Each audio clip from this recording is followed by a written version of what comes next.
이제 다 함께 사도신경으로 우리의 신앙을 고백하겠습니다. 나는 전능하신 아버지 하나님 천지의 창조주를 믿습니다. 나는 그의 유일하신 아들 우리 주 예수 그리스도를 믿습니다.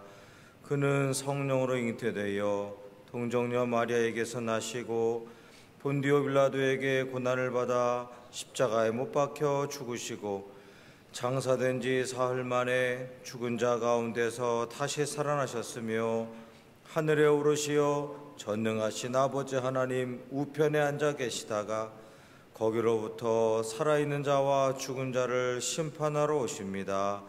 나는 성령을 믿으며 거룩한 공교회와 성도의 교제와 죄를 용서받는 것과 몸의 부활과 영생을 믿습니다. 아멘.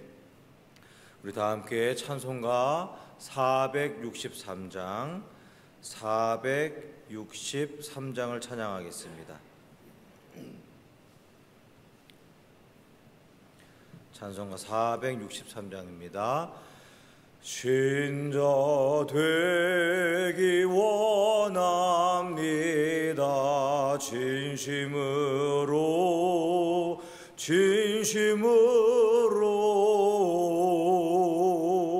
신자 되기 원합니다.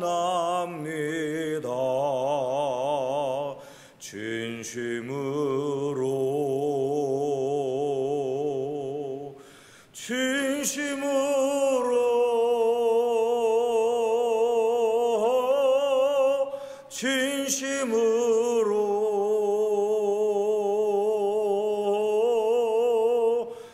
신자 되기 원합니다. 진심으로 사랑하기 원합니다. 진심으로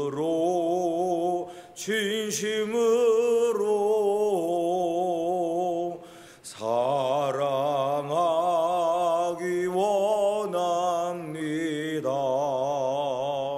진심으로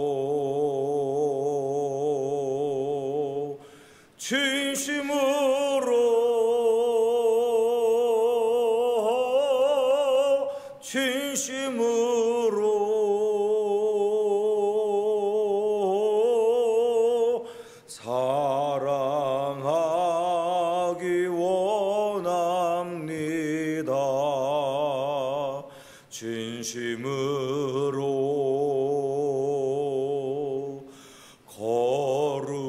거룩하기 원합니다. 진심으로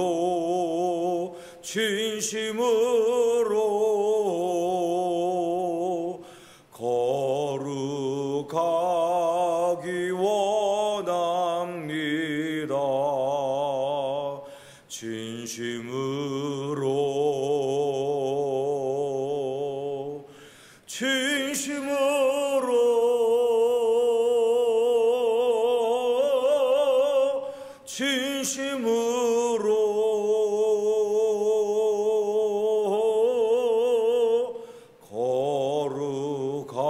거룩하기 원합니다. 진심으로 예수 닮기 원합니다. 진심으로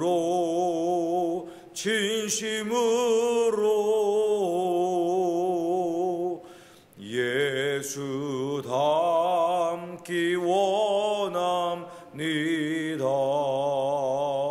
진심으로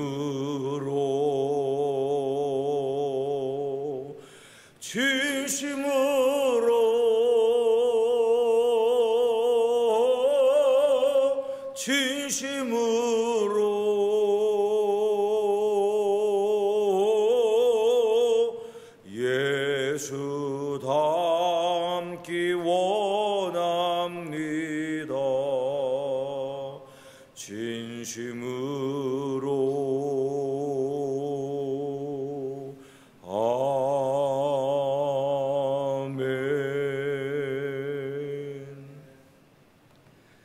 오늘 이 아침에 우리에게 주신 하나님 말씀은 신약성경 마가복음 9장 30절부터 37절까지 말씀입니다. 마가복음 9장 30절부터 37절까지 말씀을 저와 여러분이 한 절씩 번갈아 교독하시고 마지막 37절은 우리 합독하겠습니다. 30절입니다. 그곳을 떠나 갈릴리 가운데로 지날새 예수께서 아무에게도 알리고자 아니하시니 이는 제자들을 가르치시며 또 인자가 사람들의 손에 넘겨져 죽임을 당하고 죽은 지 3일 만에 살아나리라는 것을 말씀하셨기 때문이더라. 그러나 제자들은 이 말씀을 깨닫지 못하고 묻기도 두려워하더라. 가버나움에 이르러 집에 계실새 제자들에게 물으시되 너희가 길에서 서로 토론하는 것이 무엇이냐 하시되 그들이 잠잠하니 이는 길에서 서로 누가 크냐 하고 쟁론하였음이라. 불러서 이르시되 누구든지 첫째가 되고자 하면 무사람의 끝이 되며 무사람을 섬기는 자가 되어야 하리라 하시고 어린아이 하나를 데려다가 그들 가운데 세우시고 안으시며 제자들에게 이르시되 누구든지 내 이름으로 이런 어린아이 하나를 영접하면 곧 나를 영접하며 누구든지 나를 영접하면 나를 영접함이 아니요 나를 보내신 이를 영접함이니라. 아멘. 12 제자들에 대한 예수님의 그 제자 훈련이 계속 진행이 되고 있습니다. 오늘 본문에서는 이제 예수님께서 이 마가복음 8장, 지금 9장이니까 앞전에서 예수님께서 당신이 십자가를 향해 걸어가고 계시다. 내가 십자가에서 죽임을 당하고 창사된 지 3일 만에 다시 살아날 것이다. 그 전에 많은 고난을 당하고 박해를 당하고 버림을 당할 것이다 하고 이미 첫 번째 순환 예고를 하신 바가 있습니다. 마가복음 8장 보면 그럴 때 이제 베드로가 항변을 하면서 주님을 꼭 붙잡고 안 됩니다 하다가 예수님께 사탄아 너희들로 물러가라 하고 이제 꾸짖음 당하시는 장면이 마가복음 8장에 이제 등장하고 오늘 본문에서 이제 예수님 두 번째 순환 예고를 하십니다. 그런데 예수님께서 12 제자들을 데리시고 다니시며 그들과 함께 먹고 자고 지내고 많은 사람을 고치시고 복음을 전하시면서 이렇게 제자 훈련을 계속 3년 동안 하시는 장면을 보시면 예수님께서 굉장히 제자들을 붙들고 씨름을 하고 계시다 하는 것을 알 수가 있습니다. 예수님께서 열심히 뭔가를 가르치시려고 하시는데 제자들은 정말 고집이 센 황소처럼 한 발자국도 물러나지 아니하고 자기 마음을 바꾸지 않으려고 자기 생각을 바꾸지 아니하려고 완강하게 버티는 모습을 볼 수 있습니다. 그런 제자들을 끌고서 그냥 가시는 씨름하시는 예수님의 모습을 많이 볼 수가 있는데 오늘 본문에도 그런 장면이 나옵니다. 예수님께서는 12 제자를 데리시고 제자 훈련을 하시면서 가장 주안을 두신 게 뭐냐 하면 이 사람들의 초점을 좀 바꿔야겠다.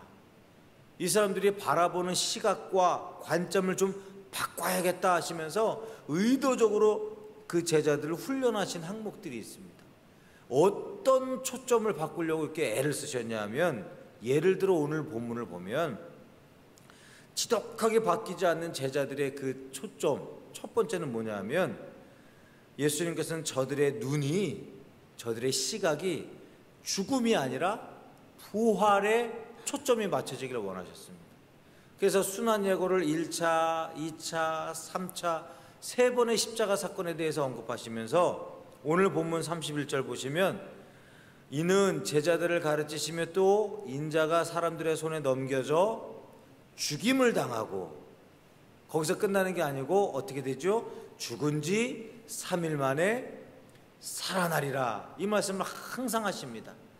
죽임을 십자가 고난을 당하시고 박해를 당하시고 학대와 버림을 당하시고 조롱을 당하시고 죽임을 당하시는 데서 끝나는 게 아니라 꼭 따라오는 더 중요한 우리 초점을 가져야 될 게 뭐죠? 죽은 지 3일 만에 살아나리라. 여기에 제자들의 초점이, 시각이 거기에 가 있기를 원하시는 겁니다. 이것은 오늘 우리에게도 마찬가지입니다. 그러니까 우리가 하나님의 은혜를 찬양하며 그 영광을 경배하며 하나님의 아들 우리 주 예수 그리스도의 십자가 사건을 늘 묵상하고 기억할 때마다 우리의 초점이 어디가 있어야 되냐면 죽음에 가 있는 것이 아니라 부활에 가 있어야 된다는 거죠. 그 죽음의 십자가가 아니고요, 다시 살아나시면 영광의 십자가라는 것을 우리는 꼭 기억해야 됩니다. 그러니까 매일 아침 이 시간에 깨어서 하나님 앞에 달려나와 기도하실 때에, 하나님의 말씀을 하루 시작하실 때 우리의 시각이, 우리의 생각이, 관점이 죽음에 머물러 있거든 소스라치게 놀라서 그냥 번쩍 들어가지고 어디로 갖다 놔야 돼요? 예수의 다시 사심, 부활의 영광으로 우리의 시각을 갖다 놔야 됩니다. 하나님의 은혜 가운데 선자여, 예수의 십자가 부활의 선자여, 오늘 하루도 하나님의 영광을 바라고 살자 하고 부활에 우리의 초점을 탁 갖다 놔야 된다는 거죠. 이게요, 다이어트 할 때 요요 현상 생겨가지고 다시 살찌는 것처럼 무서워요. 우리는 계속 이렇게 죽음으로, 절망으로, 낙담으로, 두려움으로 우리 시선이 계속 이렇게 흘러갈 때가 있습니다. 그때는 어떻게 돼요? 소스라치게 놀라가지고 탁 붙잡고, 안 돼! 나는 예수의 십자가 부활의 영광에 있는 자야 하고 탁 갖다 놔야 된다는 거죠. 오늘 하루를 그렇게 시작하시기 바랍니다. 또 하나, 예수님께서 제자들을 훈련하시면서 이들의 초점이 바뀌어야겠다 하신 게 뭐냐 하면, 오늘 본문 말씀에 34절 보시면 그들이 잠잠하니 이는 길에서 서로 누가 크냐 하고 쟁론하였습니다. 이제 그 사역 장소를 옮겨서 이제 이동을 하고 있던 터에 예수님께서 앞서 가시는데 제자들이 계속 뒤에서 말싸움하고 있는 거예요. 그 길에서 너네 무슨 말로 그렇게 싸워 하고 길에서 안 하시고 다 도착하고 나서 이제 탁 상황을 안돈시키신 후에 너네가 왜 싸웠니? 오는 길에 왜 이렇게 싸웠냐고 물어보니까 누가 크냐고. 근데 여러분, 누가 크냐라는 이 사음절 문장 안에는 두 가지의 아주 완강하고 고집 센 제자들의 그 바뀌지 않는 초점이 있습니다. 첫째는 뭐냐면, 이 제자들은 예수님이 행하신 놀라운 사건을 본 바 이제 자기들의 지도자가 될 것을, 해방자가 될 것을 알고 이제 우리 주님께서, 우리 예수님께서 이 땅의 왕이 되실 거야, 거기에 생각이 탁 가 있는 겁니다. 벌써 초점이. 근데 예수님께서는요, 제자들의 초점이 이 땅의 왕이 되는 것, 이 땅의 권세자가 되는 것에 제자들의 초점이 있기를 바라신 것이 아니라 어디에 제자들의 초점이 있기를 원하셨냐면 하나님의 나라에 가 있기를 원하셨습니다. 이 땅의 왕국, 이 땅의 권세, 이 땅의 힘, 눈에 보이는 그것이 아니라 하나님의 나라 영광에 제자들의 초점이 옮겨지기를 원하셨습니다.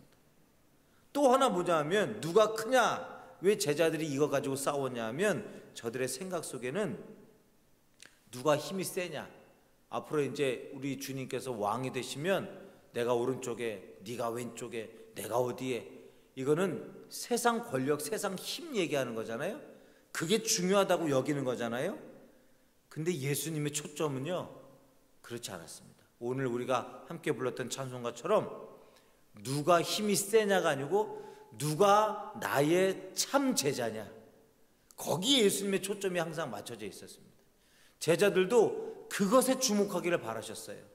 그래서 오늘 찬송가 신자 되기 원합니다. 신자 되기 원합니다. 진심으로 진심으로 거룩하기를 원합니다. 예수님의 참 제자 되기 원합니다. 그게 우리가 불렀던 찬송가 오늘 내용이거든요. 세상 사람들의 초점, 이때의 제자들의 초점은 누가 힘이 세냐, 누가 영향력이 있냐, 누가 말에 힘이 있냐, 누가 내 밑에 많이 서 있냐, 누가 나를 높게 봐주냐, 막 이런 거에 관심이 다 가 있었죠. 그런데 예수님의 관심은, 예수님의 초점은 누가 나의 참 제자냐, 거기에 온 초점이 맞춰져 있는 겁니다. 예수님도 그걸 원하셨습니다. 그러니까 오늘 우리들의 초점을, 시각을, 관점을 점검해 볼 필요가 있습니다. 나는 죽음에 머물러 있느냐, 예수 십자가 부활의 영광에 내 초점이 다 가 있느냐, 나는 이 땅만 주목하고 있느냐, 하나님 나라 영광을 주목하고 있느냐, 나는 이 땅에서 힘이 세길 원하느냐, 아니면 참 제자 되기를 원하느냐. 그래서 구체적으로 나타나는 참 제자들에게 나타나는 현상을 예수님이 35, 36, 37절에 말씀하시는 게 뭐냐면, 참 제자는, 나의 참 제자는 이렇게 산다. 35절에 어떻게 나와요? 무사람의 끝이 되며 무사람을 섬기는 자가 된다. 참 제자들에게 나타나는 현상, 증거, 첫 번째, 이 땅 사람들하고 거꾸로 생각한다는 거죠. 이 땅 사람들은요, 무사람의 머리가 되기를 원하잖아요. 앞이 되기를 원하잖아요. 그런데 끝이 되며 섬기는 자가 된다. 누구처럼요? 예수님처럼. 그리고 또 하나 더 구체적으로 세상 사람들과 믿지 않는 자들과 어둠에 속한 자들과 거꾸로 생각하는 예수님의 참제자들은 36절 보면 어린아이 데려다가 이제 예를 드시는데, 37절에서 누구든지 내 이름으로 이런 어린아이 하나를 영접하는 자가 참제자다. 이런 어린아이 하나를 영접하는 자는 나를 영접하며, 나를 영접하는 자는 나를 보내신 아버지 하나님을 영접하는 거다. 요 영접이라는 단어가 영어 성경 보면 웰컴 이렇게 나와 있어요. 막 열렬히 환영하는 것. 근데 어린아이 하나를 영접한다는 건, 참 제자가 어린아이 하나를 영접한다는 거는, 어린아이는 무슨 어떤 사람들의 대명사예요. 약한 자, 힘없는 자, 눌린 자, 가난한 자, 소외된 자. 그러니까 세상 권력을 얻고 유지하기에는 할 때는 전혀 도움이 안 되는 것 같은 자, 사람들이 주목하지 않는 자, 그런 사람들이 어린아이의 그 범주에 속한 자들이거든요. 그런데 중요한 건, 이런 어린아이를 위시한 그 약한 자들을 누가 주목했습니까? 예수님이 주목하셨잖아요. 그러니까 참 제자는 예수님과 같은 곳을 바라보는 자가 참 제자라는 겁니다. 오늘 본문을 통해서 우리는 우리의 초점이 어디에 가 있어야 되느냐, 우리의 관심이 어디에 가 있어야 되느냐, 누가 뭐라든지 간에 우리 관심은요, 예수님의 참 제자 되는 것에 관심이 가 있어야 됩니다. 누가 알아주든 알아주지 않든 매일매일, 매 순간, 매 사건마다 이것을 확인해야 됩니다. 그래서 예전에 우리가 열심히 읽었던 기독교 서적 중에 이런 제목을 가진 책이 있었잖아요. 예수님이라면 어떻게 하실까? 그 책 제목으로도 굉장히 은혜가 되죠. 그 내용을 다 말씀드리긴 시간이 오늘 새벽이라 그렇지만, 모든 사건 앞에 우리가 탁 봉착했을 때, 또 누군가에게 무슨 말을 탁 들었는데 내 마음에 걸림이 있을 때, 생각지도 않은 사건과 어떤 일들이 나에게 탁 닥쳤을 때, 예수님이라면 어떻게 했을까? 우리 주님이라면 어떻게 반응했을까? 주님이라면 어떻게 말씀하셨을까? 주님이라면 어떻게 결정하고 행동하셨을까? 그것이 제일 먼저 마음에 탁 초점이 잡히는 사람이 예수님의 참 제자라는 겁니다. 오늘 하루 한 날 살아갈 때 이 초점이 예수님이 원하시는 대로 가 있는 자, 그런 사람으로 살아갈 때 하나님께서 우리를 기뻐하시고 우리를 도우시고 우리를 붙들어 주실 줄로 믿습니다. 오늘 하루 한 날도 믿음으로 온전히 주의 제자가 되시는 저 여러분 되기를 간절히 원합니다. 기도하겠습니다. 하나님 아버지, 감사합니다. 오늘 이 새벽에도 저희들에게 귀한 말씀 주셔서 예수 그리스도의 온전한 제자가 되기를 원하는 저희들이 무엇을 봐야 되는지, 무엇에 관심을 가져야 되는지, 저희의 눈이 어디에 가 있어야 되는지 말씀을 통하여 가르쳐 주시니 감사합니다. 오늘 하루 한 날 살아갈 때 어떤 상황, 어떤 사건들 속에서도 생각지도 않은 일들 앞에 맞닥뜨렸을 때에도 예수님이라면 어떻게 하셨을까? 하나님이 무엇을 원하실까? 고민하며 결정하며 선택하며 오늘 하루 한 날도 믿음의 사람답게 지혜롭게 살아갈 수 있도록 은혜 베풀어 주시옵소서. 이 추운 날 새벽에 어둠을 깨치고 몸이 낫기를 원하고 마음이 낫기를 원하고 내 살아가는 형편이 나아지기를 원하며 간절히 기도하는 교우들, 환우들 찾아가 주셔서 그 육신 병든 육신 낫게 해주시고 위로해 주시고 새 힘 주시고 병든 마음이 하나님의 은혜로 위로를 얻게 하시고 평안을 얻게 하시고 그 환처와 환부가 다 나음을 얻고 그 환자복을 개켜놓고 아버지 앞에 산자로 설 수 있는 우리 교우들 되게 하여 주시옵소서. 하나님, 살 길을 얻기 원하며 이 어둠을 깨치고 직장을 향하여 살 길을 얻게 하여 달려가는 많은 성도들이 있습니다. 하나님, 피할 문을 열어주시고 살 길을 열어주시고 하나님 앞에 나아진 환경으로 인하여 감사할 수 있는 우리 을지로교회 모든 교우들 다 될 수 있도록 역사해 주시옵소서. 감사를 드리며 예수님의 이름으로 간절히 기도드리옵나이다. 아멘. 하늘에 계신 우리 아버지, 아버지의 이름을 거룩하게 하시며 아버지의 나라가 오게 하시며 아버지의 뜻이 하늘에서와 같이 땅에서도 이루어지게 하소서. 오늘 우리에게 일용할 양식을 주시고 우리가 우리에게 잘못한 사람을 용서하여 준 것 같이 우리 죄를 용서하여 주시고 우리를 시험에 빠지지 않게 하시고 악에서 구하소서. 나라와 권능과 영광이 영원히 아버지의 것입니다. 아멘.